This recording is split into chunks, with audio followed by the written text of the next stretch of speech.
Yep.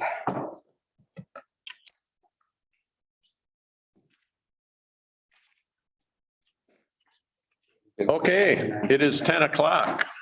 Call the meeting to order and rise for the pledge. I pledge allegiance to the flag of the United States of America and to the republic for which it stands, one nation, under God, indivisible, with liberty and justice for all. Welcome, everyone. If you're home watching on live stream or whatever, you're probably happy to do that on a day like this, but it's winter in Minnesota. So anybody here or dialed into the meeting want to speak at public forum? This is Gussie. I would like to speak. Go ahead, Gussie. Okay, and I hope that you feel as uncomfortable hearing this as I feel about talking about it, but the average household income I found out recently, at least for Sandstone Township, and I'm guessing so goes the county, is $45,000. You're looking at increasing the sheriff's salary to $125,000, the county attorney's to $137,000, which is 3 times that average. And what I just believe that if the other counties are looking at this same kind of thing, we shouldn't be following that pack. You need to step away from the pack and be determined to keep these salaries, keep these prices down so that people can afford them. I mean, you're looking at raises in salaries, non-union salaries, insurance savings accounts, health insurance, larger payments, less payments for them, more payments for us. You know, a lot of residents lost their jobs last year, and so there was a year they're a year behind, a lot of them are, or they were salaried employees and they just didn't work at all. And I'm sure the courthouse people didn't lose their jobs, but not that I would want them to, but when you give raises to department heads from other counties, you know, those, I'm just going to say those jobs is not a part of this either, but those jobs should be filled locally. There's plenty of talent out there. You know, attempts at justifying these increases in wages and the 3.6% levy increase you're talking about are only excuses for weak leadership of the Board of Commissioners, I believe. And there are negligible commitments to curtail the spending and the salaries. Now, if you can't hear the residents disdain out there about the spending and the thoughtless increases, you're not listening. That's all I have to say. Thank you. Anybody else? Anybody, Ryan? No. All right. We'll move on to the agenda. That's some additions, David. Mr. Chair, if we could add consent agenda item number 15, it's the purchase of a jail steamer oven to replace one that is broken. If we could add to regular agenda item number 7.1, labor negotiations update, and we do have a tentative agreement that's been approved by the bargaining unit, is ready for county board consideration. And if we could add regular agenda item number 10.1, a strategic planning meeting for the county commissioners. So we have one that we are planning for January 11th, which is joint with the HRA. And then this second one will be just for county commissioners focused on your priorities. Any other additions, corrections? If not, we'll look for a motion. I'll make that motion. I'll second. Got a motion by Lovegren, seconded by Moore to adopt the agenda as amended. Any discussion? If not, all in favor say aye. Aye. Opposed? We'll move on to the minutes of December 9th, County Board minutes and summary for publication, and December 9th, Truth and Taxation meeting. So moved. Second. Got a motion by Ludwig, second by Lovegren. Any discussion? If not, all in favor, say aye. Aye. Opposed? We've got no other reports and correspondence. We'll move on to the consent agenda. Long one, Yeah, she's the fifth in one. front of you for quite some time. I'll move the consent agenda with the addition. Second. We got a motion by Moore, seconded by Ludwig to approve the consent agenda with the additional number 15. Any discussion? If not, all in favor, say aye. Aye. Opposed? Personnel committee report. I'll take that. All right.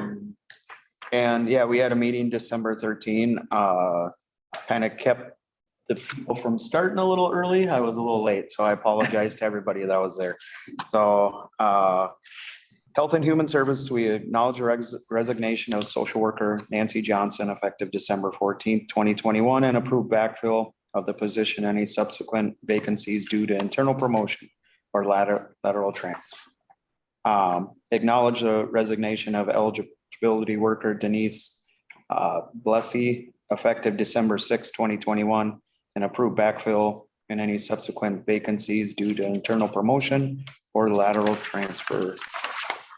In the sheriff's office, acknowledge the resignation of corrections officer David Ackerman effective November 8, 2021. Separation of part-time probationary corrections officer Hooker effective November 11, 2021, and approve backfill of both positions, any subsequent vacancies due to internal promotion or lateral transfers. In the sheriff's office, acknowledge the resignation of probationary deputy sheriff. I think it was Jorge Jimenez. Sorry if I said that wrong. Effective November 30th, 2021, and approve backfill of position. Any subsequent vacancies due to internal promotion or lateral transfer. Acknowledge the employment separation of Sergeant Robert Overson effective December 3rd, 2021. The position was filled in September of 2021. That was one of them we hired ahead. In the county attorney's office, acknowledge the resignation of Assistant County Attorney John Lauer effective December 21, 2021, and approve the backfill of the position, any subsequent vacancies that may occur due to internal promotion or lateral transfer. And then on E, we went into elected officials' salaries. And we did have some decent conversation about this. And we did consider the 2022 salary for the county sheriff, Jeff Nelson. The personnel committee recommended $125,014 effective January 20, 2022. Are we doing, should we do this all in a recommendation or? Your option. Okay, maybe what should we? You want to take A, you want to take A through D and then do that one? Yeah, I think that's what we want to do. I think that was our plan and I think I got ahead of That it. makes sense to me. So, yeah, so with that, I would take everything up to the elected official salaries. And I would make a motion to approve that on the personnel committee. I'll second. Okay, we got a motion by Moore, second by Ludwig to approve the personnel committee report up through item C. Is there any discussion on that? Through item D. Through item, Correct, through item. Yeah, yeah, through item D. Yep, I'm sorry, nope. through item D. Everybody except me understand where we're at. So any discussion on that? All in favor, say aye. Aye. Opposed? Now we'll go back to the elected officials' salaries. And I think we'll just take them one at a time. What do you think? What's that? Do you want to take them one at a time or I'll ask the chair. is that all right if we do these one at a time? Yes, Okay, So like I said, consider 22 salary, for the sheriff, at the recommended 125,014. And that was, we had a pretty lengthy discussion. In the last couple of years, we've tried aligning, the sheriff. And it puts right in the middle. So, of our close counties, and I think we had like 5 or 6.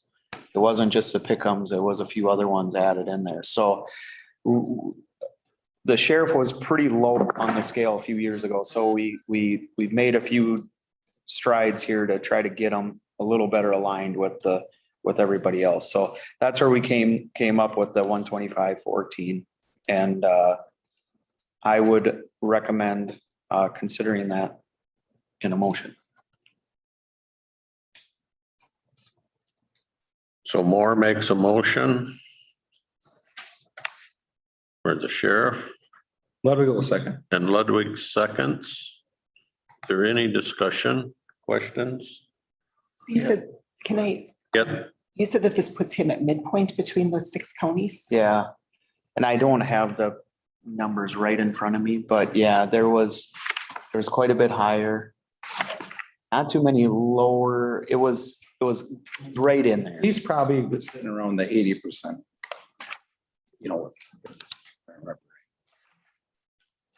And some of the comparables were people that just got there, some others. And what we're looking, the numbers we're saying that at are last year's contracts, not, because we don't know what the rest of them are getting. So they're back a year. So we put them up. So you understand what, yeah. Yeah, and then to know that a lot of them are new employees and didn't Yeah. have the years of service, that's big too. Yeah. So that's kind of where we came in there. So Sure. yes, Then the total, this was the take home, but then the total, I believe, is in the 180 range, 180,000. When you consider all the other With with benefits and everything. That, So does that align with the other comparisons that you that most, said with that? yeah, Mr. Chair. yes. Most of the comparable counties would have the exact same type of contributive benefits, para, social security, et cetera. Healthcare is the one that may vary from county to county, but most counties do pay substantially towards single or family coverage, depending on what the employee chooses.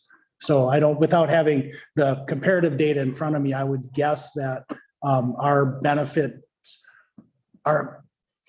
we historically have done well when compared to other counties Mhm. on the benefit, on the health insurance payments. So, I mean, I think that's, But all the rest are basically statute driven, yeah, social security and retirement. yeah. And so there's not an option. Those just are a percentage of whatever the salary is. And then the health insurance is the one that varies from county to county. Mr. Chair, Yes, I just want to make a 20,000 foot comment or something. It isn't to the person that this salary is for an office. And that it's the highest, as far as the departmental for the law enforcement group. So he's not going to be the sheriff forever. And we all know law enforcement is really, really important. So it's hard to recruit to sometimes, probably getting harder all the time. So it's just something I take into consideration too. Right. And then I'll say more on the next one too, but so I support that. Yeah, and I think if I understood some of your comment, Matt, the health insurance is a benefit. It's not a payment to the individual. And we do have employees who don't take the county health insurance. They may get it through a spouse employment or some other source, and there is no additional compensation to them, right? It's not like if you get health insurance, we impact you negatively, and if you don't get it, we impact you positively. Right. Because it's just a benefit payment. Mr. Chair. yes, That is something that we've been working on for a few years now, because we always do them analysis market, but it is strictly just wage. And we've always, I know me and Matt have had the conversation, we'd like to see the whole package deal. In the private sector, typically they give you a whole package kind of deal. where this is what it's costing the employer. So that is something I think we're gonna probably try to work on a little bit more as it goes here and see where you stack up. But most of it, like you said, is statute driven. So there isn't, I don't think there's a lot of fluff as far as that goes. There is none. Yeah. I mean, we contribute to the retirement. Yep. Which is statute driven. We contribute to Social Security, which is driven by Social Security and Medicaid. And that's how, Yep, that's how everybody has to do it. yep. Oh, I'd like to add, I can't see anybody walking in and just doing Jeff Voorhees's job. I think that what they do is way above my pay grade, way above something that I can do. And I just am thankful that we have people that have that expertise that will walk in and do those things for our county. So any other questions? If not, we've got a motion by Moore, second by Ludwig. We're voting on the sheriff's salary. All in favor, say aye. I- Opposed? Now we'll consider the salary for County Attorney Reese Frederickson. And much like the sheriff, we had a lot of discussion about it. And this is some alignment again there. And just trying to look at them same counties kind of again. And I think even Reese went a little further. As far as, I think he went more towards the metro area as well, looking at that and some other stuff around. So we just puts him pretty much right in the middle of all that again.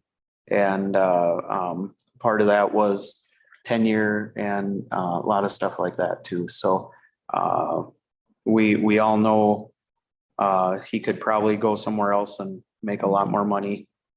He does a great job for this county and we're lucky to have him, I think. So I would consider the salary for the county attorney, Reese Frederickson, at $137,536, effective January 1, 2022. But are you making a motion, Josh? Yep. I'll second. And Mr. Chair, can I make? Yes. Yep. It's the same thing. When you have, the county attorney is the highest law enforcement person really in that county, even though you have a sheriff, because he has the ultimate say on what's going to be prosecuted and, actually provides downward pressure or feedback to the law enforcement that happens on the way, cases and stuff in that sense. So that's a big thing as far as public. Like if someone's arrested and we want people prosecuted and making a case, for public safety, it's and it goes with the sheriff too. It's the whole fabric of what keeps us a civil society. And I know that's basic consideration, but it's consideration. It's a tough job. And then the other thing with Reese is he's taken on the city contracts for prosecution, which is bringing in roughly $40,000 to the county, and that's a lot of extra work too. So, and then of course, he represents all the county boards too. So that work comes in, SWCD. So if there's issues like that, he's the guy that has to represent all of us. So there's a lot of work. So, Mr. Chair, it's Yes. fair to say, like, you basically take 40 off the top of that, because that's what's coming in to offset some of the. Well, you could, it does. It's coming into our coffers, but if he puts, it's his time, and it's a salary, so he's not getting paid hourly. So yes, I would say you could do that. And one of the other things we actually talked about a little earlier in the personnel committee was this was the first attorney, assistant county attorney he's had to replace in quite a while already, and that just kind of shows culture of the office. I think the turnover rate, we all know, especially in this day and age, turnover is just notorious or atrocious, and it just costs money.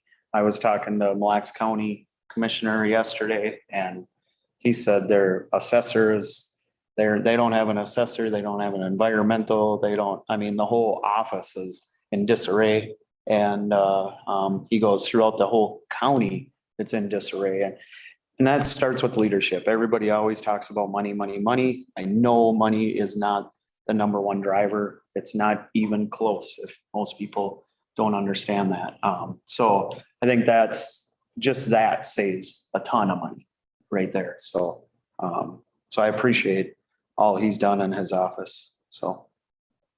Yeah, and I think he serves the entire county strong, in a strong model.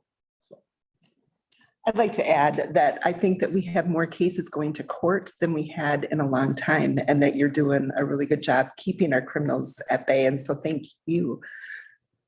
I think that says a lot. You know, we know that we're safer because we have people that will stand up for our rights. So I think Reese and his office take on a lot of things that we ask of them. Reese represents us in our labor negotiations, and not too many years ago, you know, we hired outside counsel to take on that responsibility, and I think we paid way more than this 12 years ago for outside legal counsel just in labor negotiations. And so I think when you tie that all up in a bowl and then you look at how many assistant county attorneys they have in some neighboring counties. yeah, We've got a bunch of rock stars that work for us, and Reese is the leader of that band. And so we're getting a pretty good bang for our buck. So I totally support what the recommendation is. Mr. Chair. Yes. I could take one more comment before you. Yep. Get ready to vote. Matt, you made the point that the county attorney's office contracts for prosecution with some of the jurisdictions. The county sheriff does the same with Right. police. Yes, protection. I forgot that. Having worked in small cities as an administrator, there is no way that those individual jurisdictions could as cost effectively provide police or prosecution than through the contracts they get with the county. And so it seems like a partnership that works well, both for the county and for the cities. Thank you so much for bringing that up, because that would cost the taxpayers a lot more money if they were going to have a PD. A lot. So just serving those towns. And maybe I know we already voted on Sheriff Nelson, but that was part of one of the things that was brought up was the total cases in the county. And he's responsible for all of them. If you had a police department, they would take some of them, and he had some of them numbers. So they were showing, you know, I don't even know, but 2,500 and only 1,500 went to the county, and the other ones were local jurisdictions. So that was another thing where we talked about that too. So. We have a motion by Moore, second by Ludwig for the county attorney Reese Frederickson's salary. Any more discussion, comments? I gotta take an opportunity to make a Yep. comment. One more thing, he also handles land sales for the county, right? Yep. Okay, all right, thank you. Yep. All in favor, say aye. Aye. Opposed? Our favorite thing we don't like to do is talk about county commissioners' compensation, per diems, mileage, all that stuff. Anyway, we have, no matter what we do, we need a resolution for setting that salary, whether or not it stays the same, goes up, goes down, goes sideways. I was, if I could just say one thing before Josh, I was just almost taken aback because there was some materials that got sent out that Pine County has always kind of been on the low side of county commissioners' compensation.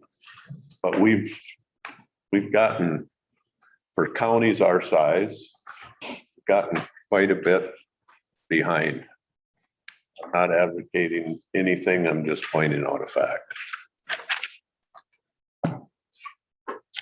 And your recommendation is? Well, I can go into a Yep. little discussion because Yep. we were planning on, we had some discussion And we talked about it because so our wage hasn't changed since 2016. It was at a 2% back then, that it went up, which amounted to $400.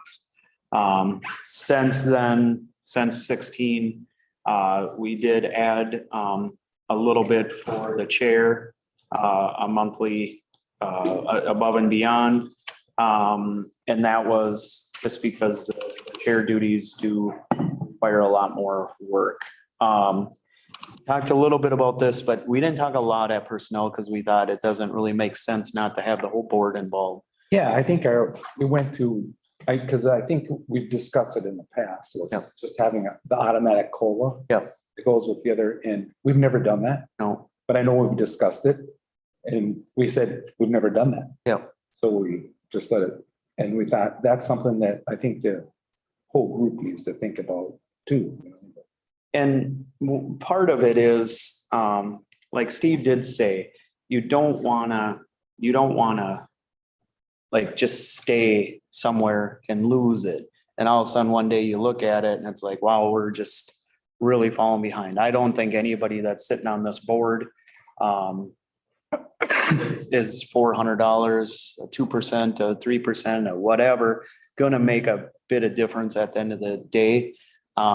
That's why I technically, well, I ain't even recommending I'll recommend the same we're currently at. But just something to keep on the radar. Maybe this is something we talk about strategic plan, for us or whatever, but we just wanted to bring it out in the open and just have that discussion. And it's a hard discussion to have, just like police and sheriff and have to come to us and ask because nobody advocates for them. So just something to keep in mind, maybe when you see your colleagues around, ask them kind of where they're at, how they do it. I do like the way it's structured. But you don't want to lose sight about, you do want some quality people in the position as well. And people don't do it if there's not some sort of compensation. Not that I think this is a full-time job or ever should be, but Tomorrow. you know, yeah. Higher salary. Oh, yeah. Yeah. There's some that make six figures. I kind of added up with the chart we looked at the counties and then divided by, we're like right at that. Yep. If you average it out, that's where we sit. Yep. There, it's like 23 something, so it's like 20, we're not that far off. And I know some of them pay a straight salary, no matter how many meetings you go to. We kind of, I think, do it similar to half and half. I don't know what it actually works out to be. Is our per diem about half of? No, it must not. It's not even close, is it? Yeah. I'm comfortable. I like you said, Josh, I don't think any of us ran for this office or decided to rerun for this office based on the salary. I don't believe that at all. We do it because we want to serve people. We like what we're doing. We think we're probably moving the needle a little bit on some I items. think that says a lot when you say that, because you hope that people want to just serve instead of make money. Right. So, and that's kind of what where we landed before too. Yeah. But it is a position that requires more than one night a month or something like that. So I do believe you need some sort of compensation. Otherwise you would just fall off and it would just be a few people that, so, and it's nice to have people, competing for the position as well, Yes. so, because then that kind of shows there is a little bit there. I don't know. So my recommendation is to remain unchanged. The same as last year, this current year. So that's my recommendation. That's a motion. Yep. I'll second that. I got a motion by Moore, a second by Lovegren to leave the compensation package the same with per diems, and the board chair, whoever that is, gets an extra stipend. And Mr. Chair? Yes. And that would be to adopt resolution 2021-83. yes, Scroll down. that would be, Sounds good. I will make the motion to for the resolution 2021-83. Sorry, I didn't. Second. And Lovegren seconds that. Is there any discussion? I would like to say Yes. something. I was talking to another county and they actually raised their levy because they wanted to raise their commissioner salaries because they wanted to have more qualified people coming in. So I think just the fact of talking that we're doing it because it's a service to our people, I think that that's huge because that's who we are. So, you know, when you've got other counties that are raising taxes so that they can pay their commissioners more, it's nice to be in a county where we're saying that we're willing to do this. Well said. I do believe I've been on the board ending my 15th year. And we have raised the commissioner salary once. And that was in 2016. So I don't think anybody can accuse the commissioners of feathering their own bed. I believe we raised the per diem once about, I don't remember what year that was. And we raised the salary to 2016. Yeah, I think the soil and water was even the same. There was just a long duration where they did it. I think the reason you said you run for a reason and. Right. And Money. we can't lose sight of it though. You can't just stay the same forever. And we've done that with certain things and then it just doesn't. So like I said, I think taking a real good look at it and it probably won't change. You know, it's just gonna be the way it is. But I think we do have to keep it in sight, and that's bringing it forth to the board and having a good discussion on it. Yeah. All right. All in favor of resolution 2021-83? Say aye. Aye. Opposed? All right. On this, I think this is good news, Reese. Be a litigation settlement. Consider approval of 2021-81 supporting the settlement of the entities in the state. And I'm gonna explain that, Reese, where we're at. And Mr. Commissioner or Mr. Chairman. So we were part of a litigation that sued multiple manufacturers and distributors of opioids. Of those, 4 of them have entered a settlement agreement with the state. And it's one of those agreements that it goes up if more entities participate. And so what we're considering today is whether we should sign on to this. There is a percentage formula of what Pine County is expected to get. And then with that money, there's a list of things that, a lot of possibilities of what we can do with that money regarding addressing the opioid crisis. And I'll note that our counsel on this is Jared Shepard on our lawsuit. And he's joined us online here to answer any specific questions about that too. Thanks, Reese. Thanks, Jared, for joining us. You know, when you hear the settlement that's going on with the state, you think, yippee skippy, we're going to grab a whole bunch of money. But then when you realize there's a formula that's set out and it's over 18 years. And at first I go, holy crap. But then I think, well, 18 years, we can really build a program if we get 50 grand a year. We can know that's going to exist for a long time. 18 years is a long time in our society, but Lord knows we need some help with drug addiction and the devastation that opiates have caused in our county. So can you just give us a quick overview? If we sign this resolution, what's our next step and what do we do? Sure. Can everyone hear me? Yep. Perfect. Okay, excellent. I can see myself on the big screen there, so. So I think it's important to note for the board, this settlement happened because the settling manufacturer and distributors, negotiated it through the states with the idea that the states would then go back to all of their litigating entities and try to get everyone on board. Given the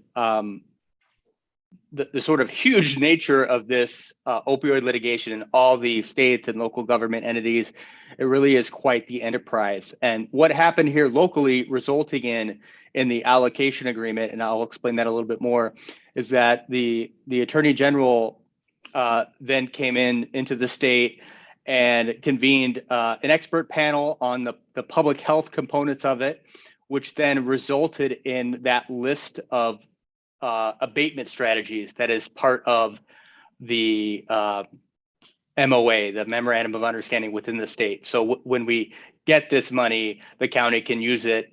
I think it's like 8 pages. So it's a very lengthy list, but that was created after convening a panel of public health experts.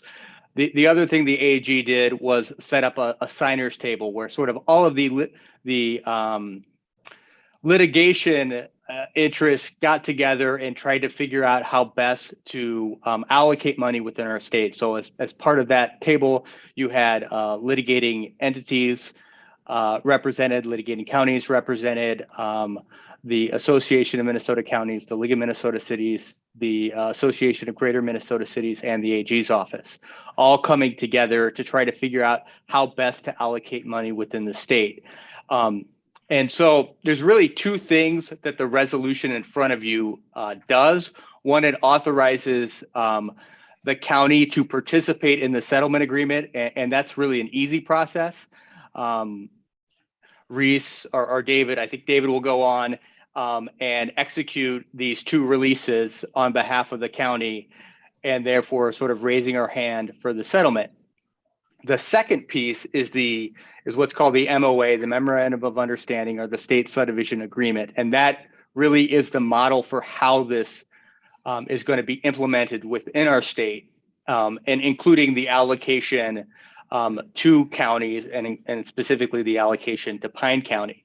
And I think in terms of, it's hard for me to see who is speaking, but I assume maybe it was the chair who was speaking about the 18 months or 18 years and what we can do. One of the things that I find pretty amazing, even though it is just a sort of a general agreement, it really does emphasize collaboration between counties and cities. So cities cities that are receiving money can choose to give that money to the county, all or part of that money to the county if the county has a program that's working for their residents.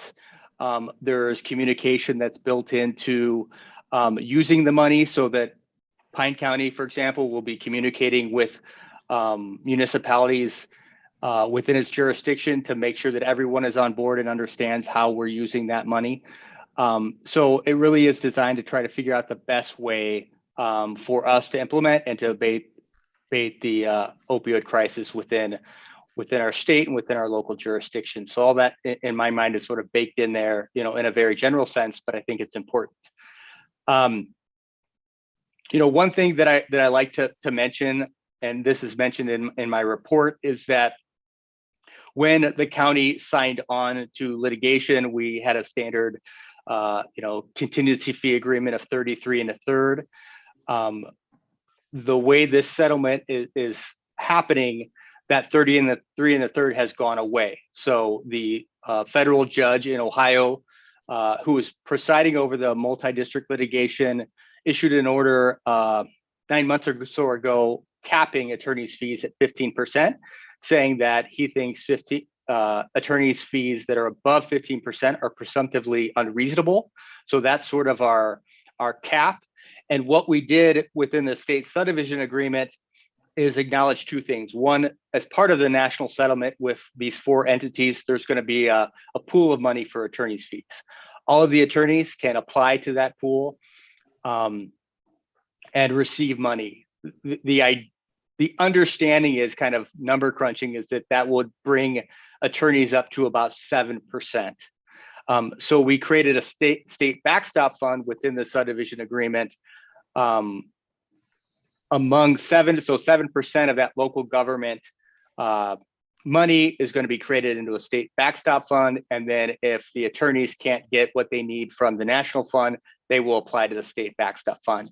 I think that's important to know because it two reasons. One, it kind of wipes out the contingency fee agreement that the county entered into.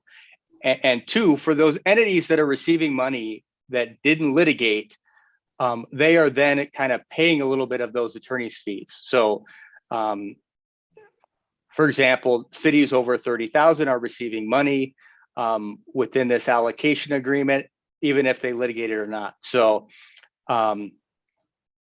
they will be paying a little bit of the county's attorney's fees by virtue of the way we set this up.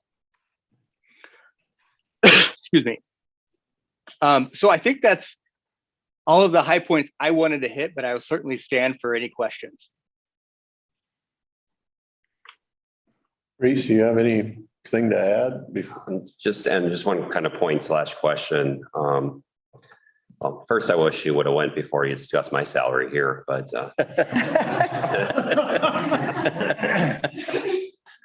but the real point is that we settled 4 of the defendants, and I'm assuming, Jared, our lawsuit continues with the other number of defendants that we have. Is that correct? That's correct. That is correct. And I think the big takeaway is that this state subdivision agreement is sort of the blueprint for how that would work going forward. Presumably, there may be, again, negotiations with the states to come back to the local government entities. But how that money would be received in the state is going to go through the same framework that we're approving here.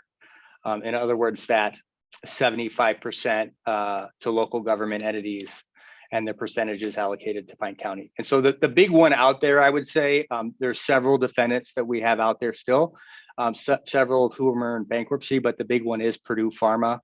And as everyone might know, the judge a federal judge just recently sort of rejected the bankruptcy plan there in terms of the Sackler family and their role and how much they'd have to contribute to the bankruptcy. So that remains to be seen and how that will play out, but that's still out there. Mr. Chair, if I could make a couple of comments. You had asked kind of next steps. And I think today is really the end of the attorney piece on the lawsuit, right? And so the next steps are really up to us as a county. And so the one part of the agreement that I know Julie Ring at AMC had talked about is the legislative change that's needed. So by approving this agreement, we're agreeing to support changes to Minnesota Statute 256 and the Opioid Epidemic Response Advisory Council. It's kind of a wonky thing, but we're agreeing to support that, which would mean the money would flow more cleanly to the local governments. And then once we get through the settlement and get the funds, the planning for what do we use those funds for, the lead for that is public health. And so we're agreeing that public health has the chief strategist role at the table. And so I anticipate soon in the new year, Sam and her team will be working on framing that up for the county board to start discussing and considering. And am I kind of in the ballpark when I did the quick math at the AMC conference and it works somewhere in the ballpark of 50,000 a year? Yeah, if you take the 1.259 million divided by 18. Yeah. So yeah, that's a good planning number. And there's some, I don't want to call it rounding, but there's some work on the back end that as that plays out, there may be more or less money available for the local government. So there could be some small changes as the process works itself out. Right. But just so the public doesn't believe we're getting 1.5 million every year for 18 years, we're getting that divided over 18 years. Yeah. And that's the perspective, Steve, that I think makes it daunting now to think we have a significant addiction problem in Pine County and greater Minnesota. We now have some funds to put towards how do we mitigate that? How do we avoid that? How do we do treatment? And I think as you are suggesting, we'll soon learn that $50,000 a year is not going to solve all of those problems, but maybe it gets us a new focus and gets us the ability to leverage some other resources that maybe we could make a dent in the addiction issues in the county. Yes. Question if I can. Is that spending that money then allocated or limited to just one specific thing? I mean, you have to, or is it, you get the money and then locally you decide exactly how? As Mr. Shepherd, I think, pointed out, there's about 8 pages of eligible uses that are pretty flexible, right? We're not going to have trouble finding legitimate uses, but they're in that big packet you got, they're enumerated there. And public health can help us work through what those mean and what those look like for us. All right, thank you. I'm pretty sure commissioners' salaries doesn't. Oh, I just with ARPA and with the other, it's sometimes you get, you might struggle a bit to find exactly the best need for our county. I just wanted to. Yeah, I think Clarity on that. I think maybe the, what's the group that meets the Chemical Health Coalition probably already has some ideas about some things they've been working on already, but maybe there's some bold new fresh things that they've just thought about but never had the funds to do. So Sure. I think it'll be interesting to see where it comes out, but Mr. Chair, I have a question. So if I understand it, are they promoting maybe neighboring counties to join and create something? Is that kind of what I heard? We can join other jurisdictions with the dollars? I think we could, but I think Everybody suffers from, where do we put these people, right? I think we could. I haven't read it enough, but the real thing that I heard at AMC was that if you have a city within your county that's also getting funds, that there's some very clear paths that you can commingle or put those funds together. So it stays within the county? Yeah. We don't have any cities within our county that are getting it. No. But anyway, the first step is to pass this resolution, then we get in the state settlement thing, which I think we have to give our hats off to. It's why we belong to a thing called AMC.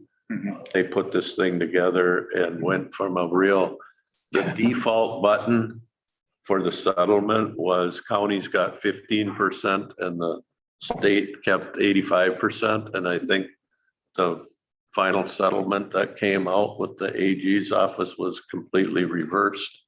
So the counties are seen as the people that have been mostly affected and they need the money the most. So I think it's a good win for everybody. So we're looking for. I have one more question. Yes. So we're talking about, we have a bunch of other pharmaceutical companies that we have a lawsuit against.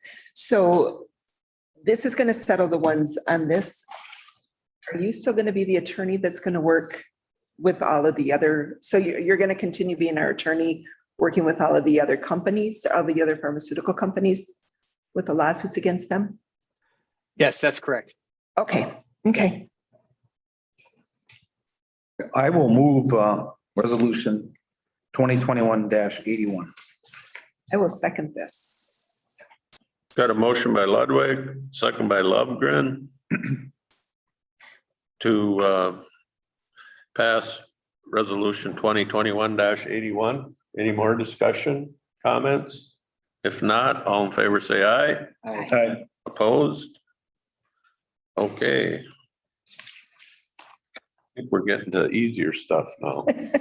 Appointment to the East Central Regional Library Board, effective January 1st. The reappointment would actually be for Judy Charlene, who enjoys being on that board. I've talked to her and. Yep. She agreed to do it again. Yep.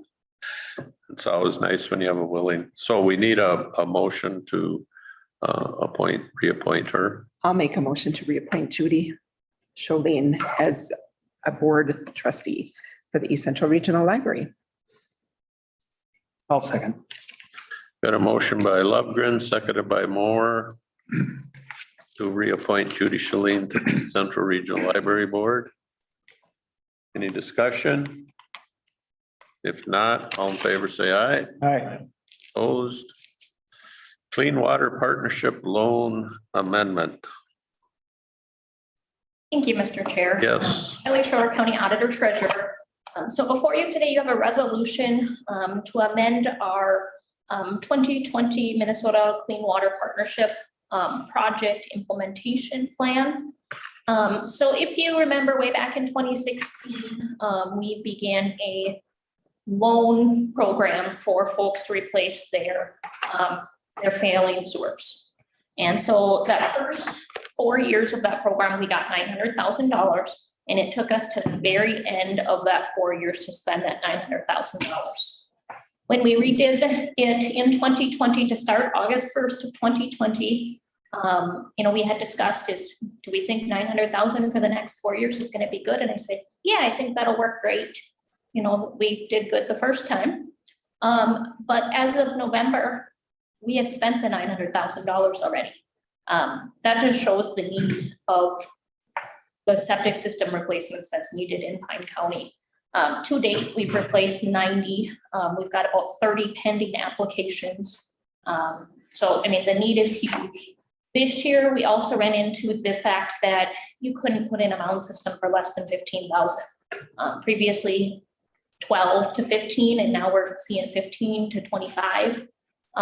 So that also makes it go faster. So with that, the Pollution Control Agency is willing to amend our 2020 grant agreement to double it, $1.8 million. I asked them because I was concerned, what happens when we spend that $900,000, that new $900,000 in a year? And they assured me we can just keep relooking at it. Because the need's there. Someday, hopefully we're gonna run out of non-compliant septic systems, but at the rate it's going, the new 900,000 could go pretty fast. Questions? Yes. It's a loan repayment program. Correct. So how much are we starting to see come back? Right. And so it's interesting because they're also not transferable to new owners. So if you're selling, it has to be paid off. Oh, okay. And so we are seeing some of those original loans, 2016, 2017, that are turning over. People are selling now that the market's so high. So the dollars coming in end up actually pretty extensive every year, or even we kind of look at it in 6-month segments just because that's how the property tax settlements go. And it's all settled through the property taxes. And so right at this point, it's about $100,000 that's coming back in every 6 months. Is that able to get put back in the program then, or is that satisfy the? Right, so then we're paying back that 2016 loan. Okay. As those dollars come Got back. you. Got you. So we're paying back those 2016s. Got you. So We have the books there. I will make a motion to pass resolution 2021-80 for the Clean Water Partnership Project. I'll second. got a motion by Lovegren, seconded by Moore to reauthorize or amend our program from 900,000 to 1.8 million. Any discussion? If not, all in favor, say aye. Aye. Thank you, Kelly. Highway 23 Coalition is something we've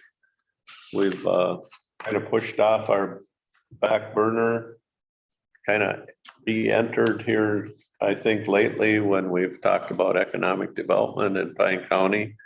And maybe the Highway 23 Coalition is a good organization. With my personal opinion is that we would trade this for the Rural County Association, because this This is right in our backyard. It stretches from here to Pipestone, you know, or wherever it ends up in southwest Minnesota. If you've ever driven on Highway 23, you go all the way kitty corner, but it comes into Pine County. They're most concerned from the freeway west as a corridor to Commerce. We have quite a bit of traffic that comes through Pine County on Highway 23. Mr. Chair, Yes, I was talking to one of the people down at the conference that is really on this board and promoting it from the St. Cloud area. I think he might be from Benton County. And the one thing I found out is that they're not talking about working on our Highway 23 for like over 4 years. That's not even really in the outskirts. Everything is going to be going down south to get them down to Highway 90. So I don't know. I just don't know how this is going to benefit. I understand Highway 23 is big and it benefits us, you know, we all drive it. But I don't. they are doing some corridor work between Laura Are they? and here. They're planning. But I know one thing from being on the Northeast Minnesota Coalition, 4 years is a real fast timeline in highway construction. You have to be at the table way before it happens. You can't join that organization and expect that you're going to see big results by June. Because money, the cycles of funding come slowly. And so we are looking at some turn lanes and stuff in the Brook Park area, but I think as we look at the development south of Hinckley, and we look at possibly upgrading that exchange there, those are the kind of things where the more influence we can have, the better off we are. And Mr. Chair. Yeah. I would even add that I think this is more beneficial than rush line. Yes. Yes. Yes.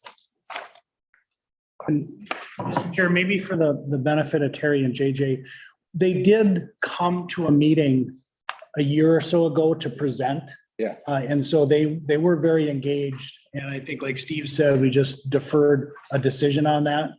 And so we didn't invite them this time. We certainly could invite them. And I'm sure Aaron Beckman, their executive director, would be happy to join any meeting or talk individually with any commissioners who are interested.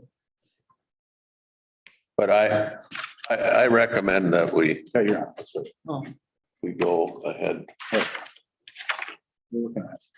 Well, they don't even have us on the map. It ends at, Yeah, oh, right, but it ends at Hinckley. Mhm. yeah, I think we got a little education we can help them with. Yeah, you know. But I think you got to be part of Right.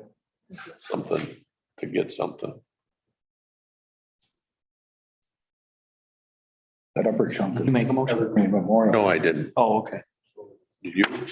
I'll make a motion to join the Highway 23 coalition and replace it with the Rural Counties Association. So Yeah, it would be getting out of the Rural Counties Association and going with the Highway 23. That's my motion.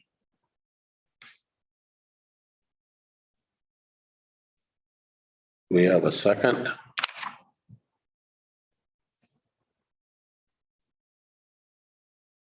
I will second that motion. Now we have some time for discussion. I have a question, Mr. Chair. Yep. Maybe I missed it, I apologize. The rural counties there was a fee then to the Rural Counties Association. Yes. So it's kind of a. It's actually about a $1,500 plus. I think rural counties is 2,500.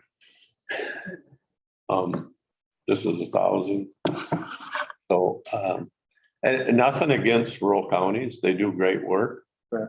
But most of what I spent the last year when I went to meet, most of those counties have their own hospitals.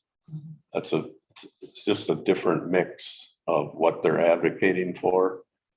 I think the group we belong to the Northeast region, that group, I think is John and Garo's done a good job of advocating for the things that we're most interested in there. So that's why I kind of have changed my mind. I was one that thought rural counties would be a good group for us. Gives us one more advocacy. They're great people.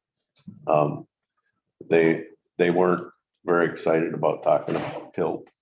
And they had no clue what ICWA meant. And so I think that's why I think it is coming from. Yes. And one thing too, if a year or two from now, we decide, hey, this isn't for us.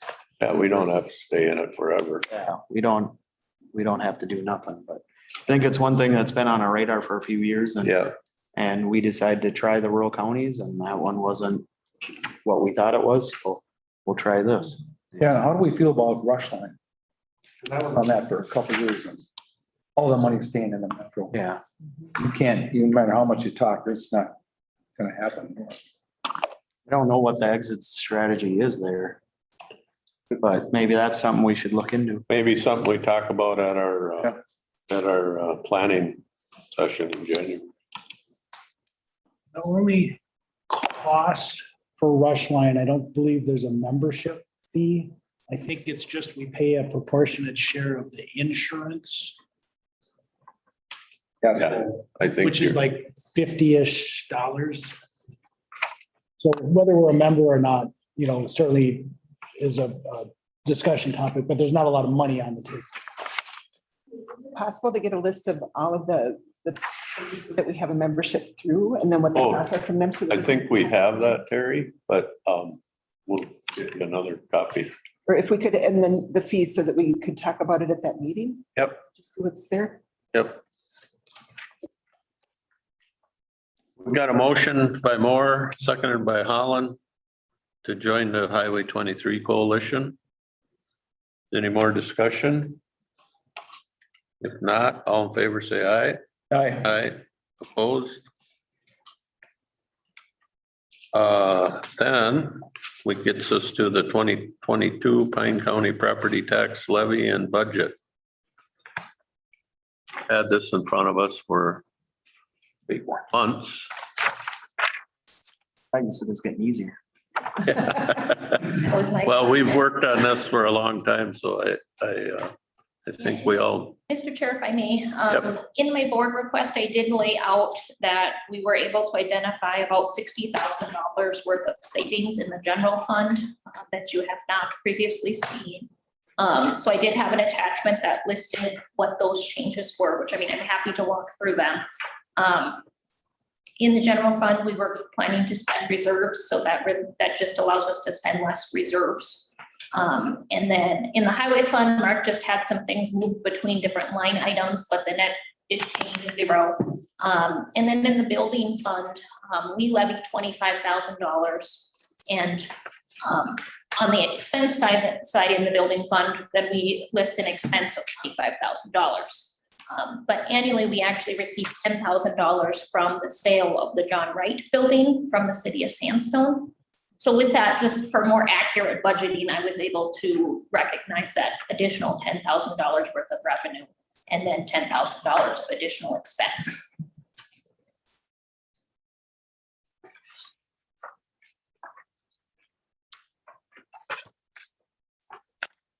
Are there questions on any of the changes?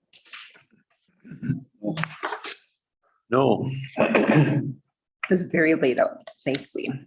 So we have 2 separate resolution. One is for the levy,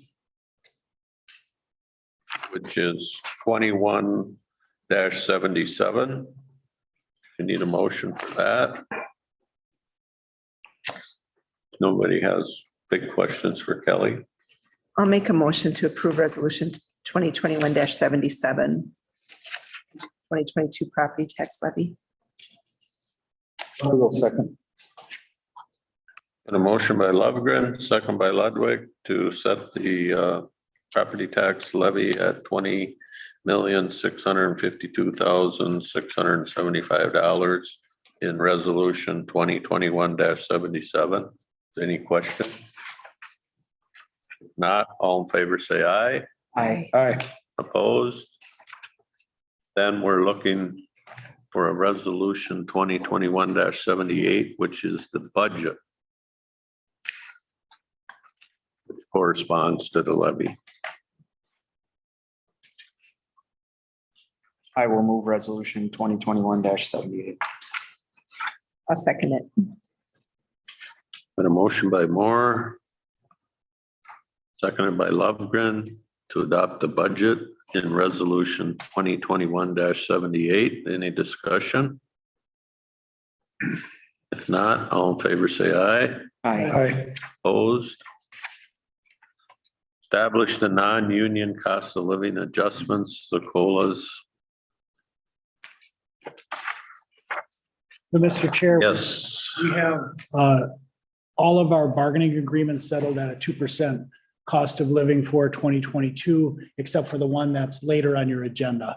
So we have a tentative agreement on that one. And so we're asking that we set non-union cost of living adjustment the same 2%.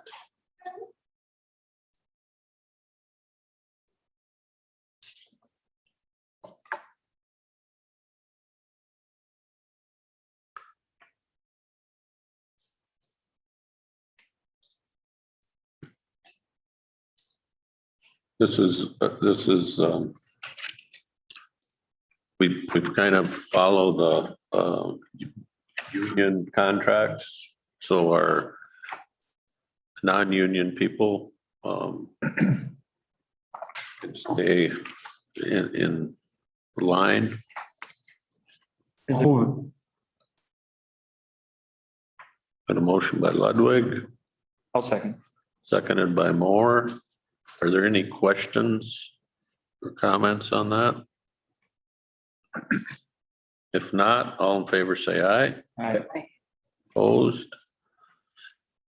Now we consider the county contribution towards health insurance premiums for non-union employees and elected officials.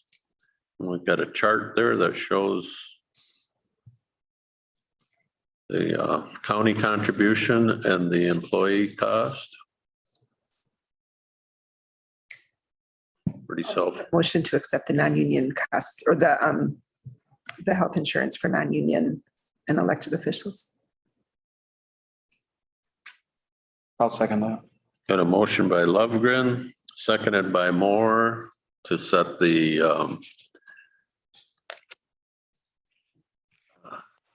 healthcare costs for non-union employees and elected officials. Any discussion? If not, all in favor, say aye. Aye. Opposed? Establish citizen board and committee per diem. Mr. Chair, Yes. we had a 7-point labor agreement with the Oh, that's right. That's, dispatchers that we had added. yes, Kind of I'm snuck it sorry. in there. Yep. And so we have a tentative agreement that was approved by the bargaining unit. And this was the agreement that came out of the mediation that we were in at the end of November. And it's a 3-year agreement. It provides for a cost of living adjustment for 2022 of 2%, for 2023 of 2%, and 2024 of 3.25%. And we have settled with all of the other bargaining units for 2022 and 2023. So there's consistency across all 9 units with that, or all units with that. And then 2024, this group is a year out in front of the other units. We did add a performance pay component.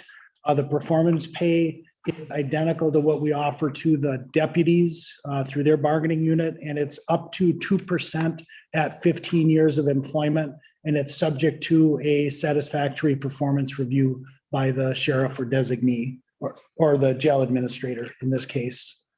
And the health insurance, we have for single coverage in all 3 years, The county takes the first 6% of any increase, and then any increase above that is split 50-50. Family coverage, the county takes 70% of the increase and the employee takes 30% of the increase. We did delete the fair share language based on a lawsuit from a couple of years ago that made those provisions illegal. And Janice. yes, Janice lawsuit. I think that is everything. Oh, no, I'm sorry. My notes cut off for some reason. We have a uniform allowance carryover that goes into effect in 2022 to 2023, where we're allowing employees to carry over money that they have unspent in their uniform allowance. They cannot carry over, or they cannot have a total of more than $1,000 in their accounts. And so I think that is all of the changes. All right, I'll move that, Mr. Chair. all right. I'll second. Got a motion by Ludwig, seconded by Moore to approve the contract as described.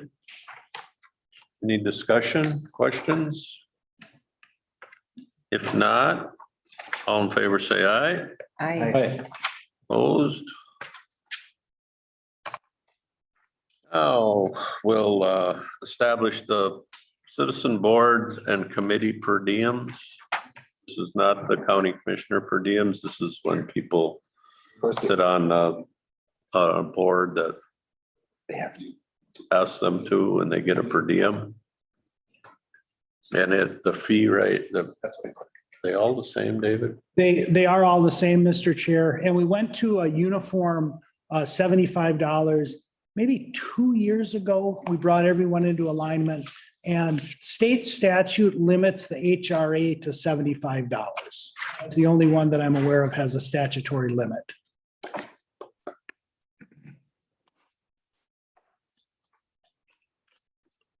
I'll move the per diem rates. 1-80. I'll second it. Motion by Moore, second by Lovegren to approve the per diem rates at $75 per meeting. Resolution 2021-82. Any discussion? Not, all in favor, say aye. Hey, Opposed? Now we're gonna have a Corona response update. Sam, you on? Hey, Sam, Can everybody hear me? you bet. Fabulous.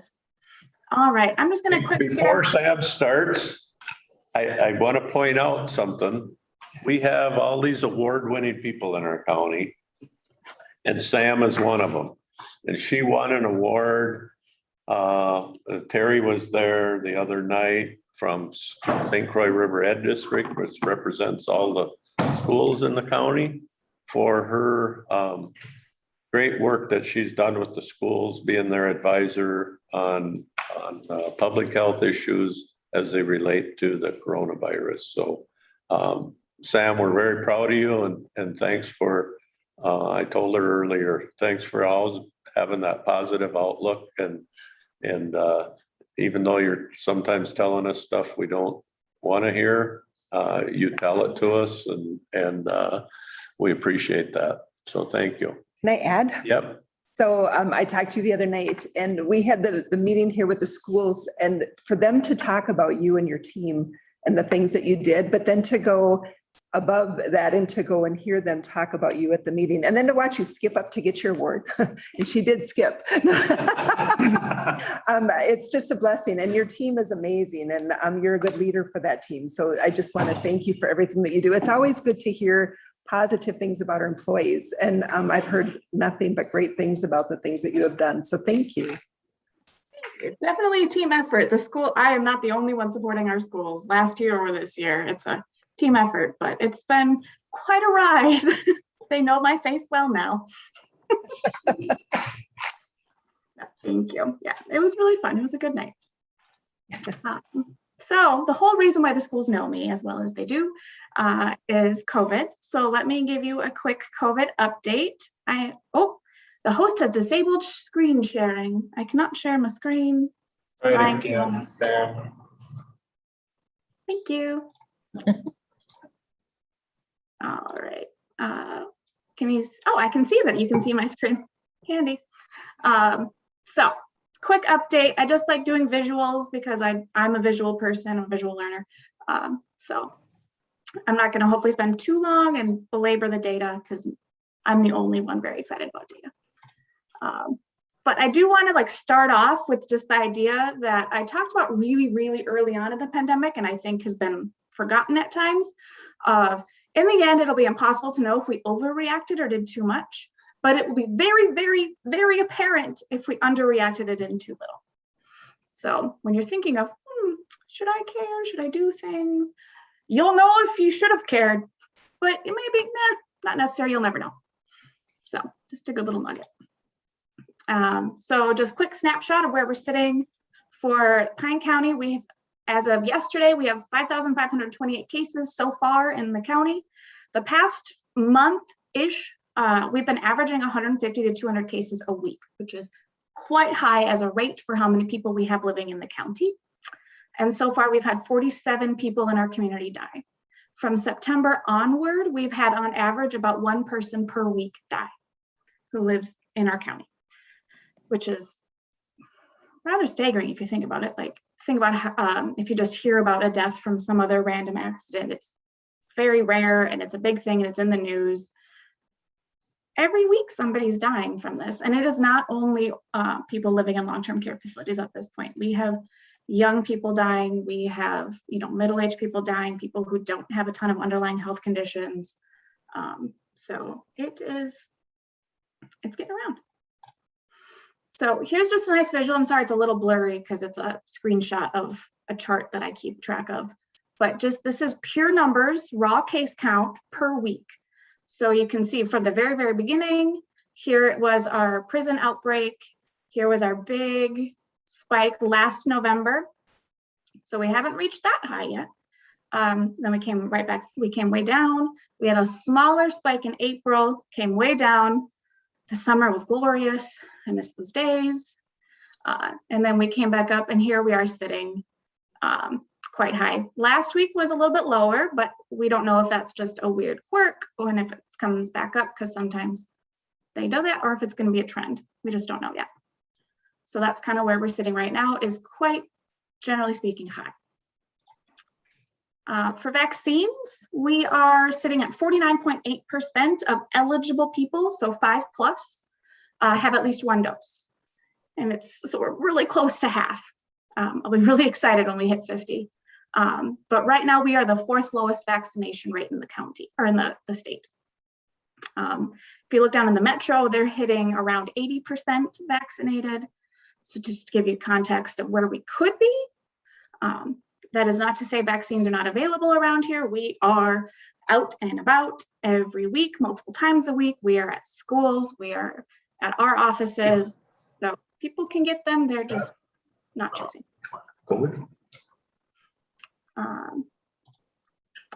So what happens if you're vaccinated? What's the point? Why do we care? This is a Minnesota snapshot. Not just us, but you can see down here. So this bright green line is those who are vaccinated and if they've gotten a case of COVID. Blue, not fully vaccinated. So you can see, yep, we do have people who are testing positive for COVID who are vaccinated. It is not 100% protection. That's not how any vaccine works. But you are still at a greater risk if you are unvaccinated. A significant difference there. But the reason why we really care is not just I just don't want you getting sick. I really don't want you ending up in the hospital and dying. And if you're fully vaccinated, your risk of ending up in the hospital and ending up dying has been the same this whole time. It's been quite low. It's not zero. There are people who are dying who have been vaccinated, but it's a very, very, very low risk, especially when you compare it to people who are not vaccinated. This was the summer lull where we just didn't have many cases at all. So there's nobody being hospitalized because nobody was getting COVID. And then whoop, up it goes. And this is through sometime in November. And the past couple weeks have been worse for us. So I would assume this is actually going to go up. So why do we care that you end up hospitalized? I mean, it's my job to care about everybody's health. Everybody just usually cares about themselves, but it's literally my job to care about the community's health. But we care because if you're taking up a hospital bed, there are not hospital beds for other people. So here's a snapshot of truly yesterday's bed count in the state. It's by region. So you can see here, technically Pine County is in the central region, although very likely most of our community would end up either up in Duluth or down in the metro, because if you're in Pine, you're probably not going to drive to Centricare, which is where the ICU beds are in the region. So if you're an adult and you need an ICU bed in Pine, there are 4 yesterday, 1 up in Duluth and 3 down in the metro. So if you have, you know, a couple people in your car and you have a car accident, no bueno. If you know, have a non-emergent heart surgery that you need because you need a pacemaker or whatnot, you better hope there's a bed, because people who are unvaccinated, and we continue to have these high number of cases, and a percentage of them are going to need to be hospitalized. They're taking up beds. And then it's a ripple effect amongst the community of not just people who have COVID, but it's people who don't have COVID and need a hospital bed for whatever procedure they need. It could be a kiddo. Here's the kiddo beds, who just really needs, you know, fluids for a couple of days because she has some, you know, she has croup or whatever. You better hope we can find her bed. This is better than I've seen it over the past couple of weeks, by the way, of having 4 beds in the metro open. That's better than it's been. And it's just 4. So I'm legitimately nervous as a parent thinking about how many beds are available right now for my kid. Not that they need a bed, but knock on wood. It makes me nervous. So it's a numbers game. And this is why we care about people being vaccinated, because you are far less likely to take up a hospital bed, overwhelm our very, very tired hospital providers, healthcare providers who are very tired, and it's Christmas. So that's where we're at with hospital beds, and that's why we generally talk about vaccinations. Just to briefly touch on Omicron, which is obviously the new name in the game. We only identified it a little over a month ago, month and a half, and it is spreading like wildfire. It is very good at its job of spreading. A couple weeks ago in the US, we had 3% of cases were Omicron. The week later was about 13%. Last week it was 75%. So it's just that exponential growth. The UK saw 1 week was 35. The next week was 500 and some. The following week was 10,000. So it is just an exponential growth that is not great for our already tired healthcare system. There's a lot of information coming out really, really fast. So the things I tell you today, there's probably gonna be more information tomorrow, so don't be surprised. Generally, it looks like it's gonna be a shorter incubation period, which sounds lovely in theory, because you're like, oh, shorter quarantine period if I'm exposed. That sounds great. Because generally the old strain was 7 days, Delta brought it down to 5, Omicron's looking to be around 3. But the problem is, if I'm infectious right now, I breathe on all y'all in person, not virtually. And then I go get tested. Well, it takes about a day or 2 to get the test results. By the time I find out I'm positive and then, hey, call you up and go, hey, I was positive, you're already infectious and breathing on people. So it makes it really, really hard to contact trace and then quarantine and actually slow it down because of that shorter incubation period of you becoming infectious. So it's actually not a good thing. The old strain was kind of pokey. It took its time. What we've heard so far is it is clearly more infectious. I talked about that already. It's probably not more severe, but be careful because you're going to see headlines that say it's less severe, and that is not the same thing as not more severe. So it could be less severe, and we're hoping it is, but there's a lot of confounding factors there of figuring out if it's actually less severe or if it's because, oh, everybody's already had COVID in this population that we just studied, and that's why it seems less severe. So piecing that out and really finding the correlation, the causation, not just the correlation of those, takes time. So we're still figuring that out. The thing to remember is, let's say it is less severe. That sounds great. But if it's as infectious as it's looking like it is, what ends up happening is it is a lower risk for you individually, less severe, but you're more likely to catch it. But you're not going to the hospital as likely, so cool.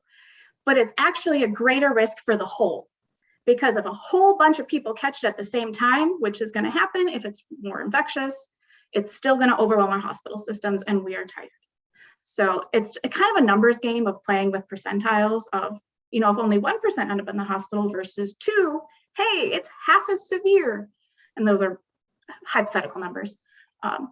But if 10 times more people catch it, you're going to have more people in the hospital. So not great. So we still want to try and prevent the spread of Omicron, just like every other strain, even if it's less severe. So what are we telling everybody to do? The playbook hasn't really changed. Little quirks here though, little tweaks. Obviously, we are still telling everybody, please get vaccinated. It really does work. The risk is low. The benefits are very high.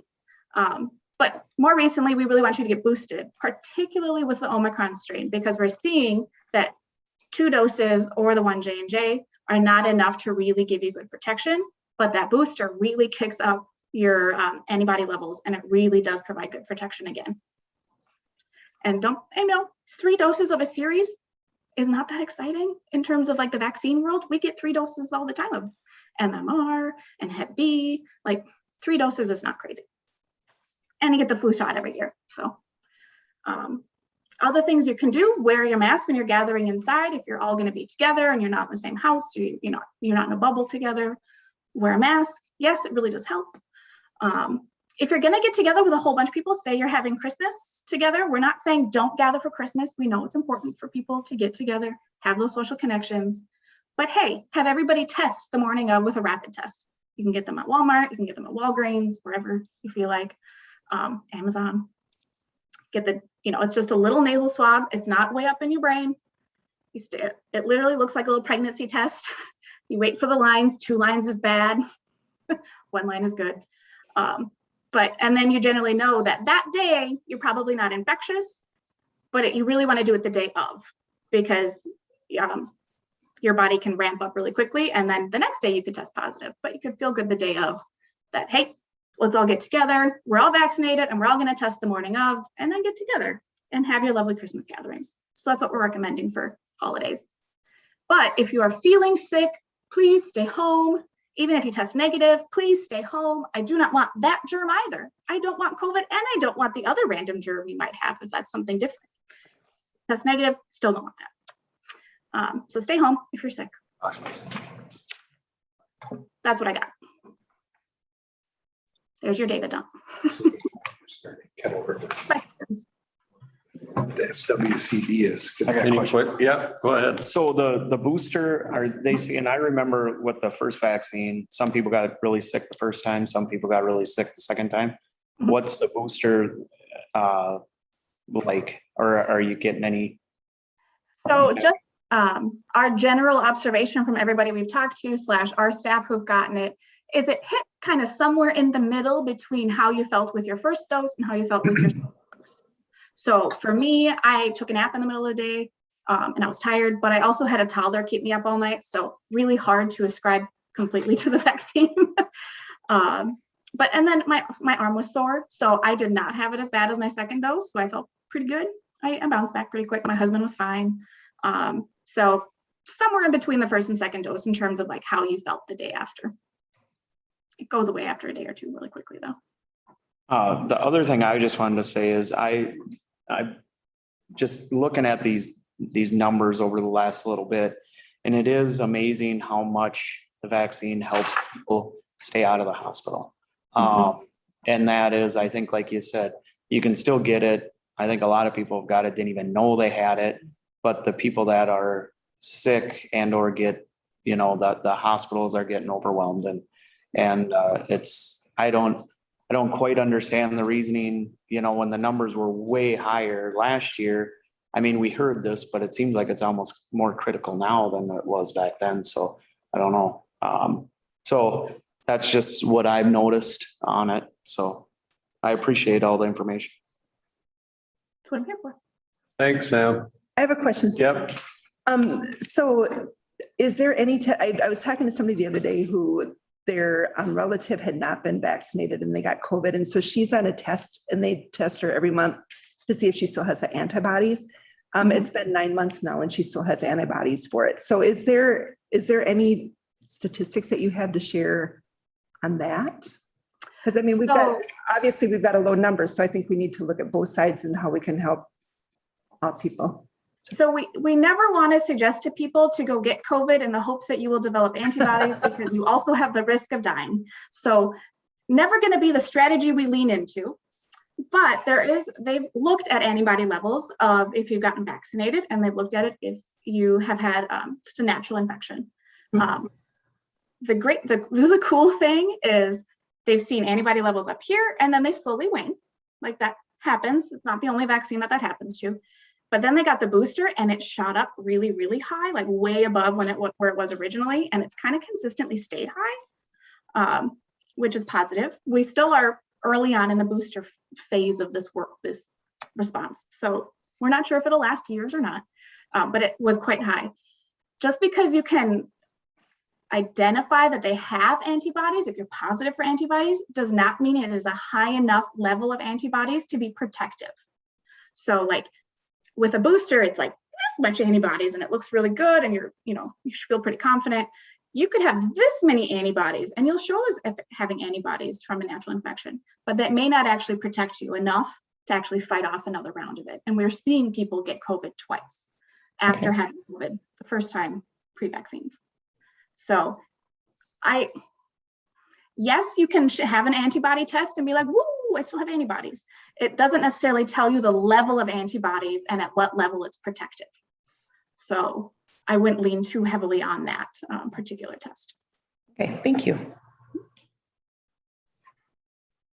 Any other questions? Thanks, Sam. We're definitely not out of the woods on this deal. It's not done with us yet. I don't know if we're halfway in the woods, but we're in the woods. So, Mr. Chair. Yes. Also, as part of the coronavirus response update, I presume everyone follows the news enough to know that the OSHA order or the emergency temporary standard that was delayed on Friday, the stay was dissolved. And so now the OSHA mandate for large employers to require the vaccine is back in place. Minnesota is a min-OSHA state. We follow the rule that the state of Minnesota will write versus the federal rule. That rule has not been written yet, but it must be at least as effective as the federal rule. So the federal rule can give us some guidance. And so Jackie is on the call and she can maybe review what we know about the federal rule and how we think it will apply to Pine County, knowing, of course, everything is subject to change. Sure. Mr. Chair, members of the board, this is Jackie Quevisto, Human Resources Manager. And we can't be certain when the min-OSHA rule will be in play and what exactly it will say. However, based on the federal rule, we can expect that that Pine County will be required to maintain a listing of all employees with their vaccination status. Currently, the federal rule defines fully vaccinated as 1 shot of the Johnson & Johnson vaccine or 2 shots of the other. It did not address, or it did not say that the booster was required under the current information that we have. Not saying that you shouldn't have it, but we will also ensure compliance with the mask requirements for employees that are unvaccinated and remain unvaccinated. So we will be enforcing the mask mandate. We will be required to provide for up to 4 hours of paid time for employees to receive a vaccination. We are also required to provide employees will have recovery time should they need to recover from the vaccine, but I believe that will be on the employee. Failure to follow the rules according to the guidelines that have been provided. These are safety rules, so not following them would mean that that employee could be subject or would be subject to discipline. And that discipline would be on a case-by-case basis reviewed as such. That's So the what we know at this federal- point. Yeah, so the federal guidelines go into effect pretty quickly. I'm drawing a blank on the date, but is it January 4th? Do you I know, believe Jackie? it's January 3rd. And so the state has 30 days typically to adopt its own rules. And so we would not expect that we would have more than 30 days beyond the federal deadline. So we're kind of waiting to see what MnOSHA does. The last communication that I saw yesterday was they still don't have a timeline, but I presume they're furiously working. So it really comes down to an OSHA violation, Jackie. If you're required to wear a hard hat and you don't wear a hard hat, you would be cited OSHA violation. And if OSHA says you need a vaccination and you don't have one, then you would be cited or. You'd be subject to discipline. Yeah. Well, yeah, and so to split the hair, Yeah. OSHA would cite the employer. Yeah. The employer would then take the action the employer would take based on its policies and procedures. I got a question if I can. Yeah. With the hard hat comment, I understand that clearly. But people that are required to wear a hard hat, if they're not in a danger zone, if there isn't any imminent threat, they're not required. You don't see them put it on in the morning and leave it on all days. Or is there any kind of clarification or anything where they compare? Yeah, Ms. An OSHA violation is a serious thing. Yeah. Period. And so in the rule, it specifies who is exempt from the rule. And so if you are a completely work from home employee, you would not be required to be vaccinated. If you were an employee who worked completely outdoors 100% of the time, except for de minimis use of, say, a public restroom, you would be exempt from the rules. And so there are some exceptions, and there may be more. I haven't read the rule exhaustively, but I'm just reciting a couple that I know I've seen. So we're saying that if you're not vaccinated, though, you wear a mask. Yes. Yeah. Yes, that is what the rule requires. Yep. And then there's guidelines for that. If you're in a private office, for example, you would not have to wear the mask all the time. So I think one of the questions came up from one of the department heads earlier. If they are vaccinated, they do not have to wear a mask, correct? That's Only the unvaccinated. That's correct. And so in addition to, if you're unvaccinated, there's the mask requirement. There's also a requirement for regular weekly testing. Okay. So has Pine County talked about how they're going to do the weekly testing? The federal rule puts that onus on the employee, that if they elect not to follow the mandate of getting the vaccine, that they would then have to provide the test results. And so Jackie is working to figure out what a policy would look like that complied with the rule. Because I understand that the state pays for their state employees to be tested. So if we go under the state, then would the county be paying for the testing or would we provide it when people walk in the door? So the federal rule does not require that the employer pay for the testing. The state rule, we have to get and interpret yet, right? So it could have some nuances to it. We know that Pine County currently pays for testing of some employees. For example, we test employees in the jail because we think that's the right thing to do. So there's no prohibition in the federal standard for the employer to pay for the testing. So at this point, it's not resolved, but we know the federal rule does not require it. Does that make sense? Yep. And I don't mean to sound like it's not understood, but I just want to be sure that we understand that the Minnesota rule has to actually be written and then interpreted. And so everything we say is speculating off the federal rule, which is likely going to be verbatim what our rule is, but we just don't know that. And then there's a lot of lawyers who are going to get involved, right? Yeah, it's already happening. Including ours. Yeah. So, but I think it's, at this point, it is our reality, right? We have to be prepared to respond to the MinOSHA rule. So Jackie is working on that. We've had some preliminary communication with department heads just to say that as of last Friday, this is coming. And I expect there'll be a lot more that happens in the next couple of weeks. And if we're on the topic of vaccinations, maybe just throw out that there are some workplaces that incentivize vaccination through a cash payment. Washington County is one of those. They have a program to pay employees. And so if you go back to the charts that Sam had shown up there on the screen, there is a significant difference in the outcomes of people who are vaccinated versus unvaccinated.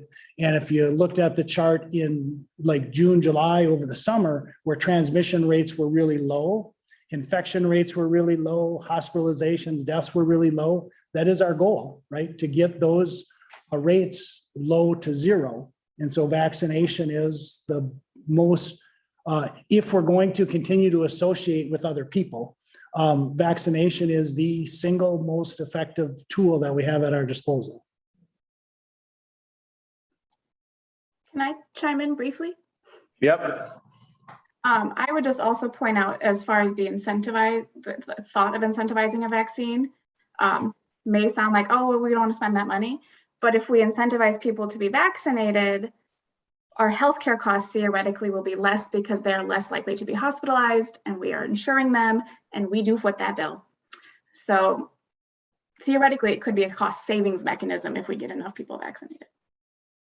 That is a real savings. And Jackie has started to get data from our insurance company that is showing our out-of-pocket costs because we're self-insured. That ties back to COVID treatments. So that is, at this point, I wouldn't say it's significant, right? But it could easily become a significant driver of our healthcare costs.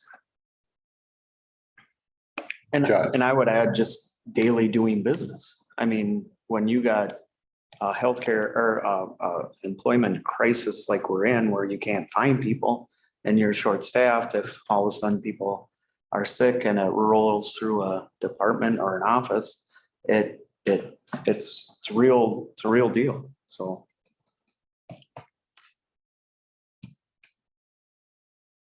Thank you, Jackie. Thank you, Sam. We're only silent because we're processing all your information, but thank you. We will move on to, I'm sure we will have at our next meeting. Stay tuned.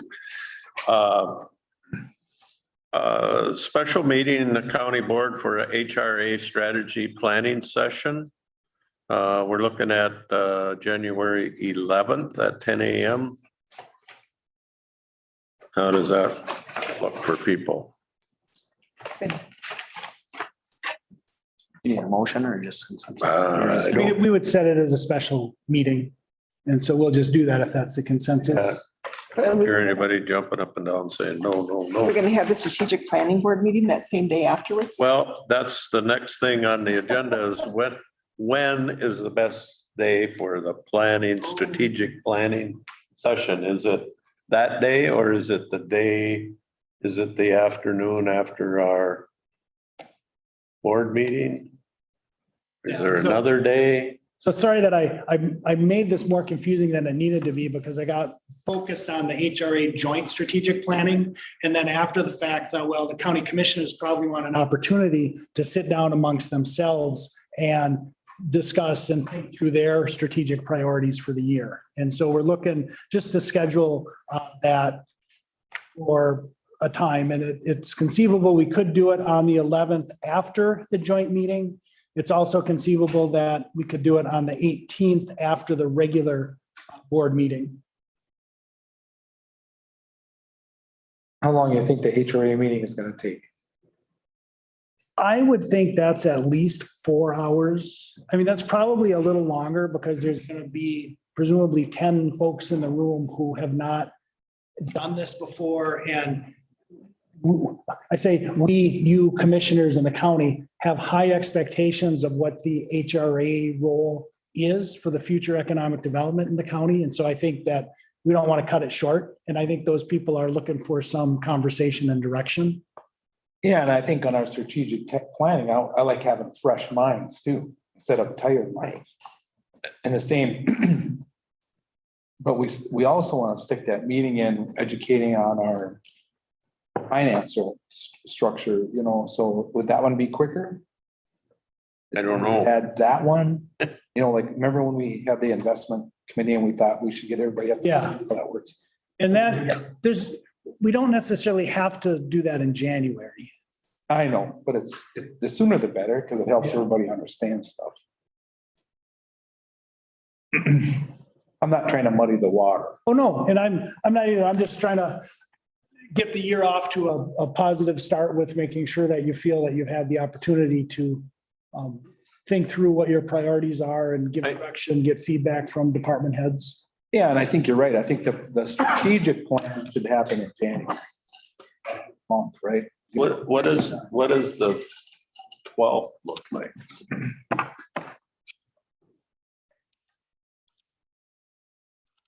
I'm with Matt. If you get up from one meeting and you have a cup of coffee and sit down at the next, it's hard. Wednesday is wide open for me. Especially if it's a 4-hour meeting. Yeah.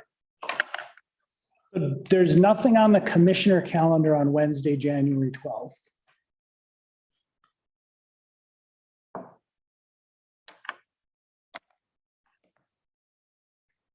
I'm just wondering, David, if that isn't if we started at 10. And then we could take a lunch break if we thought we needed to, and because that really charts our course for the year. Yeah. So you're talking the 12th, not the 18th, right? Pardon me? The 12th, not the 18th, correct? That's what I would prefer, except I know it takes another day, but when I'm done with a board meeting, it's really hard to wipe that out of your mind and then get back and talk about what we're gonna do for the whole year. Yeah. I liked last year when we had a whole day where we could talk Yeah. about things and discuss. So yeah, Does the 12th work? it does. It looks like JJ is still looking. I don't know if you're adding it to your schedule or if you're. Yeah, well, I'm just looking at whatever I can make it work. It'll be remote for me. Which one's for the 12th? No, I didn't hear all that. That would be the county specific strategic planning. Yep. Does that work, Matt? Works for me. Let's try that, David. Okay, perfect. And That we'll work for start. you? Yep, we'll start at 10 and we'll plan for lunch. And sounds like JJ is going to be remote on that one. Yeah, right through the month for. I hope you're not going to Alaska. No. Heading south. Not yet. It'll be then. All right, thank you for that. Yeah, thank you. Thanks. You're gonna post it, and put on the calendar. Okay. Then we go to the organizational meeting. And I presume it's at 10 o'clock. The statute just doesn't fix the time. It just says the day. So if 10 o'clock works, we will plan for that on the 4th. Sounds good. That'd be our regular Yep. meeting date anyway. Yep, I know. It's our regular meeting date, but by statute, it tells us what we have to meet first Tuesday after the first Monday, which is appropriate for us. So I'm assuming that would be all right. We'll move on then to Pine Commissioner updates.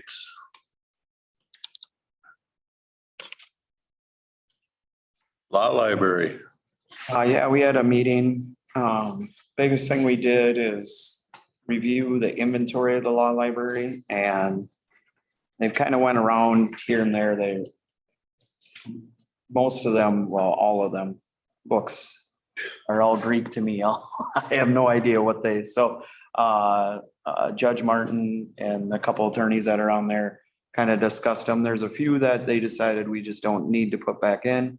There's quite a few that we just need to update that either went missing or whatever. And Judge Martin just said, I think it's kind of the cost of doing business. I mean, the stuff gets lost and doesn't get returned, but they need to be there. So I think they were going to get a list and prices and get them refilled. So otherwise, that was about it. There really wasn't anything else. So. Central Minnesota Jobs and Training, it was the annual audit report, which is all like watching paint dry. We got through it. And that was about the extent of it. The East Central Solid Waste Commission, guess what? It's time to buy a new Packer. Didn't you just get that one? Yeah, and it's got 10,000, it'll have 10,000 hours on it. All right. And we've kind of decided we don't want to own one, but that's not on warranty anymore because they are so prone to breaking down. The bad news is they've gone up in price like by $300,000 if we stuck with cap. But anyway, we'll get prices next meeting and we'll be amazed. I did bring up the point because we're in the very, very preliminary start of, we're going to have to start planning for another cell. And if we're ever going to quit doing what we're doing, we got to think about doing something else. And so does that mean because other places in the world are developing these smaller incinerator things and they really have developed the technology to scrub the particulates out of the air, which has always been the problem with burning garbage. And I don't know if that's ever. How does that initial investment compare to the cell development? Oh, it's probably way more, but I mean, long-term, I don't know, because you got a pretty small amount of ashes you got to worry about landfilling instead of the whole works. And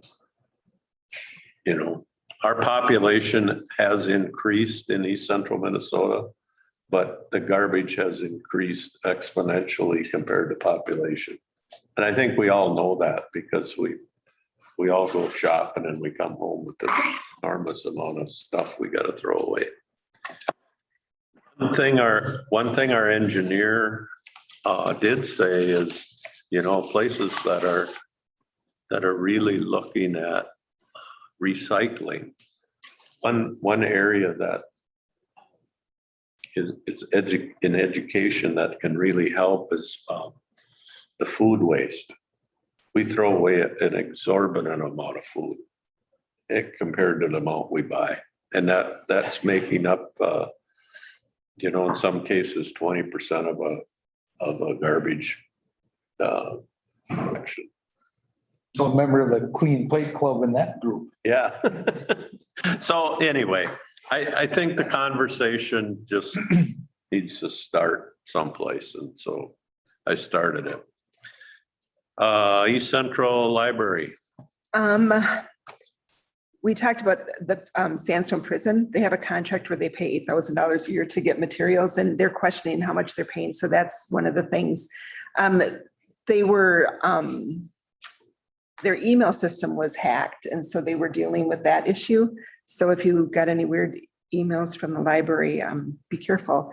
And then the other thing that they talked about is they had some major threats that were made to the libraries and to the people. And it was a Pine County resident, so it was kind of sad to hear that that had happened. But that's one of the, they ended up bringing the police into it, and we're dealing with that. So that was a lot of the conversation.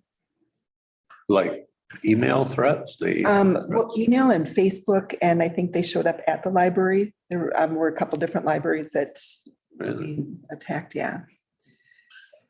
St. Croix River Ed District Legislative Forum, you were there, Terry. I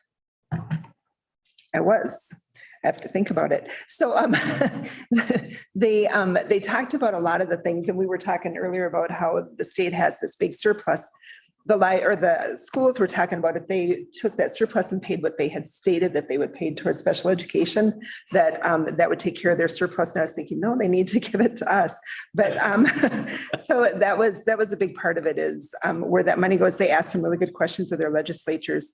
And like I was saying earlier, they brought up broadband. And so it was good to talk to them about the RDOF funds and how the company that you had called, they don't have the manpower and they don't have the facilities to really do all of the people or all the counties and areas that they got the RDOF funds for. So to talk to them, to be able to talk to the congressional leaders and say, hey, can you just give us that money so that we can give it to the people who are really going to do the work? So we'll see where it goes. Talk to Congressman Stauber's representative, and he said he talks to Josh on a regular basis. So that was good. Keep up the good work. Arrowhead counties. I didn't go to the dinner. Okay. Community Shack Board. They actually did that one in 1 year while I listened to my grandson's Christmas program. But so they were talking about what was happening with COVID. They had that. They were talking about communications and how we can communicate better by doing smaller and not bigger, that type of stuff. And then they broke out into small groups, which I thought was interesting. How can we serve humans or our public health better? And it basically comes down to money and employees, which, there's a shortage. I think one of them was talking about they would put out an advertisement for a job and they would get 50 applicants. Now, if they get 50 or 5, they're doing well. And if they get, 5 that are qualified for the job, they're doing really well. So a lot of talk about that. Thank you. Regional development, JJ, I heard you say they didn't have a link. No, I didn't see a need to put mileage on. I tried to zoom in, there was no Zoom link available. So, not attend. I think you bring up a good point, and it's, I think, something we've all advocated for every group we belong to, is put the darn thing on Zoom, especially on a day like today. There's no sense to drive to Sauk Rapids or Monticello or something for an hour-long meeting that, I don't know. So anyway, we'll keep it up. Check out your meetings. I have another. Yes. Just an update on the ag educator. Oh, We had yeah. Interviews last Thursday. They were from 9:30 till 6. Oh. So it okay. was a long day, but we have 2 strong candidates and then a third place. We interviewed 4 people. So hopefully we'll have somebody by the end of January. Good. How about the 4-H coordinator? We didn't talk about that, but I think that the goal was they're going to be doing those interviews, and we haven't heard any more on that. Have you heard it, Josh? Okay. No. So they were going to be doing those interviews, and I haven't heard where they're at with that. And then once they get that, and then they can, but I think that they're out searching to see who they can get, but they need to get some issues fixed. Good. All right. Are we ready to go into closed session? We are, if And- someone wants to make that motion. And it is I will, session in there. Okay, so Here. it can be here. We are proposing a closed session for tax court litigation. Ryan will maintain the Zoom, but turn off the video and audio so that we can stay here. if commissioners are comfortable with that. And there's no one going to join the closed meeting remotely. Everyone will be physically in the room. Okay. So we need a motion to go into closed session. Mr. Chair, Yes. I will move to go into closed session as allowed by Minnesota statutes 13D.05 subdivision 3B. The attorney-client privilege to discuss pending litigation for property values payable 2020 and 2020 in the case Walmart Inc. versus Pine County. I'll second it. Any discussion? If not, all in favor, say aye. Aye. Opposed? We will take a 3-minute break and then we'll be in closed session.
And we're back in full session. Oh. Any other business that needs to come before the board? Just a reminder that you should have a blank sheet of committee appointments for the January 4th organizational meeting. And so if you spend your Christmas holiday reviewing that and figuring out I'm sure we will. what you're interested in. Where's that at? I think it was sent out with the Friday update. Yeah. If you Okay. want a paper copy, I'll just print you one right now. Yeah, I'll Please. take it. I'll take one too. All right. I have mine with me all the time, my paper copy. Do you have a new one? No other business